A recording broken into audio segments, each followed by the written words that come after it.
ಅನು Darshan and ಗ್ಯಾಂಗ್ನಿಂದ Renuka ಸ್ವಾಮಿ ಹತ್ಯೆ ಕೇಸ್ಗೆ ಸಂಬಂಧಪಟ್ಟ ಹಾಗೆ ನಟ ದರ್ಶನ್ಗೆ ಉಲ್ಟಾ ಹೊಡೆದಿದ್ದು ಯಾಕೆ A14 ಆರೋಪಿ ಪ್ರದೋಷ್.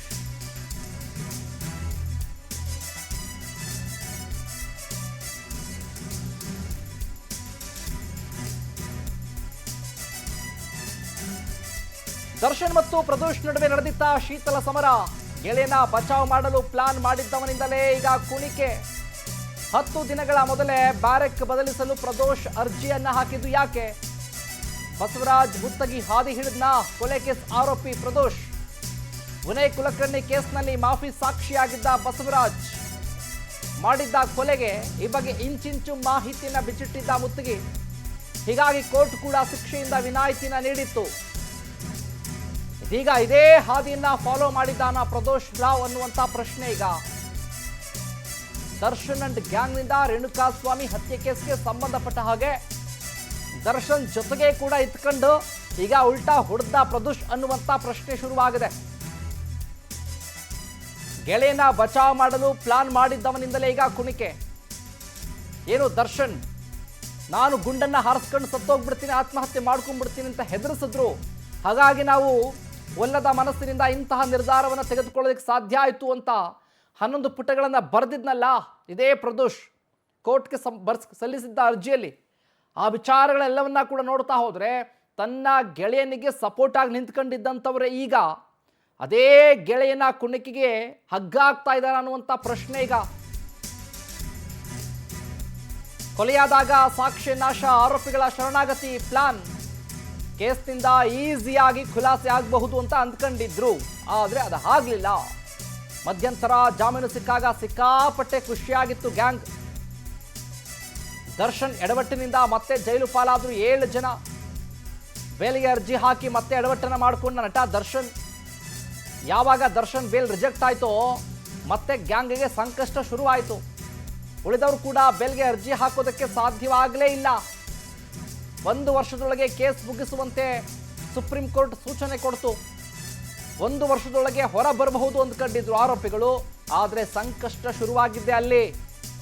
ಕೊಲೆಯಾದಾಗ ಸಾಕ್ಷಿಗಳನ್ನು ನಾಶ ಮಾಡಿ ಶರಣಾಗತಿಗೆ ಪ್ಲಾನ್ ಮಾಡ್ಕೊಂಡ್ರು. ಹಂಗೋ ಹಿಂಗೋ ಬೇಲ್ ತೆಗೆದುಕೊಂಡು ಈಚೆ ಬರ್ಬೋದು, ಸಮಸ್ಯೆ ಆಗೋದಿಲ್ಲ, ಏನೇನೋ ಆಗುತ್ತೆ, ಇದ್ಯಾವುದು ಅನ್ನೋ ಲೆಕ್ಕಾಚಾರಕ್ಕೆ ಹೋದ್ರು. ಆದರೆ ಕಾನೂನಿನ ಮುಂದೆ ಯಾರೂ ದೊಡ್ಡವರಲ್ಲ, ಯಾರೂ ಚಿಕ್ಕವರಲ್ಲ ಅನ್ನೋದಕ್ಕೆ ಈಗ ಇದೇ ರೇಣುಕಾ ಸ್ವಾಮಿಯ ಕೊಲೆ ಕೇಸ್ಗೆ ಸಾಕ್ಷಿ ಈಗ ನಾವು ನೋಡ್ತಾ ಇದ್ದೀವಲ್ಲ, ಇದೇ ಸಾಕ್ಷಿ.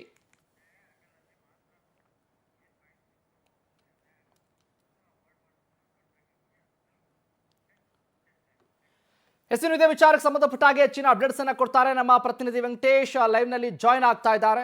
ವೆಂಕಟೇಶ್, ನೋಡ್ತಾ ಇದ್ದೀವಿ ಈಗ ತನ್ನ ಗೆಳೆಯನಿಗೆ ಈಗ ಒಂದು ರೀತಿಲಿ ಆಪತ್ ಬಾಂಧವನಾಗಿದ್ದಂಥವನೇ ಈಗ ವಿರುದ್ಧವಾಗಿ ನಿಂತ್ಕೊಂಡ ಅನ್ನುವಂಥ ಪ್ರಶ್ನೆ. ಪ್ರದೋಷ್ ವಿಚಾರವಾಗಿ ಹೇಳೋದಾದ್ರೆ, ಅಪ್ಡೇಟ್ಸ್ ಕೊಡೋದಾದ್ರೆ. ಹೌದು ಶಿವ, ಹೇಳಿದಂತಹ ಸಂದರ್ಭವಾಗಿ ನಿಂತ ಒಂದು ವಿಷಯ ಯಾಕಂತ ಹೇಳ ಸಂಬಂಧಪಟ್ಟಂತೆ ಒಂದಿನ ಇದ್ರ ಬಗ್ಗೆ ಎಳೆಯ ಆ ನ್ಯಾಯಾಲಯಕ್ಕೂ ಕೂಡ ತಿಳಿಸಿರುವಂತದ್ದು. ಅವತ್ತಿನ ದಿನ ಕೂಡ ನಂತರ ಕೂಡ ಸೃಷ್ಟಿ ಕೋರ್ಟ್ಗೆ ಸ್ಟೇಷನ್ ಹೋಗಿ ಯಾರು ಸರೆಂಡರ್ ಆಗ್ಬೇಕು ಮತ್ತೆ ಅವರ ಕುಟುಂಬಸ್ಥರಿಗೆ ಯಾವ ರೀತಿಯಾಗಿ ಸಹಾಯ ಮಾಡಬೇಕು, ಲಾಯರ್ಗಳ ಕೇಸನ್ನು ನಡೆಸಬೇಕು ಮತ್ತೆ ಅವರ ಮನೆಯವರಿಗೆ ಹಣವನ್ನು ಕೊಡಬೇಕು, ಜೊತೆಗೆ ಈ ದರ್ಶನ್ ಅನ್ನ ಈ ಕೇಸ್ನಿಂದ ಬಚಾವ್ ಮಾಡಬೇಕು ಅನ್ನೋದ್ರ ಎಲ್ಲವಾದಂತ ಕಂಪ್ಲೀಟ್ ಆದಂತ ಒಂದು ಪ್ಲಾನ್ ಅನ್ನ ಹಾಕೊಂಡಿದ್ದಿದೆ ಇದೇ ಪ್ರದೋಷ್. ಈ ಪ್ರದೋಷ್ನ ಒಂದು ಮಾತುಗಳಿಂದಾಗಿ ದರ್ಶನ್ ಕೂಡ ಧೈರ್ಯವಾಗಿದ್ರು. ಅವತ್ತಿನ ದಿನ ಏನು ಆಗಲ್ಲ ಅಂತ ಕಾರಣಕ್ಕೆ ಸಿನಿಮಾದ ಶೂಟಿಂಗು ಕೂಡ ತೆರಳಿದ್ರು. ಆದ್ರೆ ಯಾವಾಗ ಪ್ರಕರಣದಲ್ಲಿ ಪೊಲೀಸರು ತನಿಖೆ ಚುರುಕಾಯ್ತಾ ಹೋಗ್ತಾ ಆ ಸಂದರ್ಭದಲ್ಲಿ ಬಂದು ಶರಣಾದಂತ ಆರೋಪಿಗಳಿಗೂ ಮತ್ತು ಈ ಕೊಲೆಯಾದಂತಹ ರೇಣುಕಾ ಸ್ವಾಮಿಗೂ ಯಾವುದೇ ಸಂಬಂಧ ಇಲ್ಲ ಅನ್ನೋದು ಗೊತ್ತಾದಾಗ ತನಿಖೆಯನ್ನ ಮಾಡ್ತಾ ಹೋಗ್ತಾರೆ. ಆಗ ಎಲ್ಲರೂ ಕೂಡ ಬಂದು ಲಾಕ್ ಆಗ್ತಾರೆ. ಅದಾದ ಬಳಿಕ ಕೂಡ ಎಲ್ಲರೂ ಜೈಲಿಗೆ ಹೋಗ್ತಾರೆ.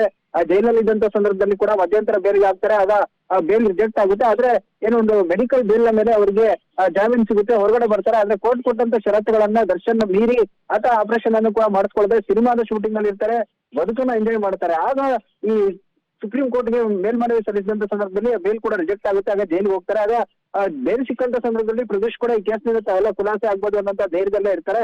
ಆದ್ರೆ ದಿನ ಕಳೆದಂತೆ ಈ ಕೇಸ್ನ ತೀವ್ರತೆಯನ್ನ ಹೆಚ್ಚಾದಂತ ವೇಳೆಯಲ್ಲಿ ಆತನಿಗೂ ಕೂಡ ಎಲ್ಲ ಒಂದ್ ಕಡೆ ಭಯ ಕಾಣೋದಕ್ಕೆ ಶುರು ಮಾಡುತ್ತೆ. ಕಾರಣ ಏನಂತ ಹೇಳಿದ್ರೆ ದರ್ಶನ್ಗೋಸ್ಕರ ನಾವೆಲ್ಲ ಜೀವನವನ್ನ ಯಾಕೆ ಈ ರೀತಿ ಹಾಳು ಮಾಡ್ಕೊಳ್ಬೇಕು, ಯಾರೋ ಮಾಡಿದ ತಪ್ಪಿಗೆ ನಾವ್ಯಾಕೆ ಶಿಕ್ಷೆನ ಅನುಭವಿಸ್ಬೇಕು ಅನ್ನೋಂಥದ್ದನ್ನ ಕೂಡ ಆತ ರಿಯಲೈಸ್ ಮಾಡ್ಕೊಳ್ತಾನೆ. ಮನೆಯಲ್ಲಿ ಒಂದು ಸಾವಾದಂತ ಸಂದರ್ಭದಲ್ಲಿ ಕುಟುಂಬಸ್ಥರ ಜೊತೆ ಕೂಡ ಬಂದು ಚರ್ಚೆಯನ್ನ ಮಾಡಿರ್ತಾನೆ.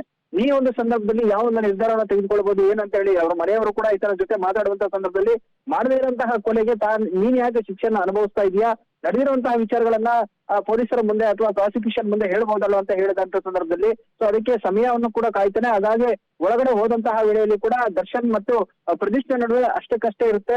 ದಿನ ಕಳೆದಂತೆ ಕೂಡ ದರ್ಶನ್ ಒಂದು ನಡವಳಿಕೆ ಕೂಡ ಬದಲಾಗ್ತಾ ಹೋಗುತ್ತೆ. ಇದರಿಂದ ಏನು ಮನಸ್ಸಲ್ಲಿ ಅನ್ಕೊಂಡಿದ್ದ ಪ್ರದೀಶ್ ಕೂಡ ಅದನ್ನೇ ಮಾಡೋದಕ್ಕೆ ಶುರು ಮಾಡ್ತಾರೆ. ಆಗ ಮನೆಯವರ ಜೊತೆ ಚರ್ಚೆ ಮಾಡಿ ಒಂದು ನ್ಯಾಯಾಲಯಕ್ಕೆ ಒಂದು ಅರ್ಜಿಯನ್ನು ಕೂಡ ಹಾಕಿ ಮಾಫಿ ಸಾಕ್ಷಿಗೆ ಕೂಡ ಆತ ಮುಂದಾಗ್ತಾನೆ.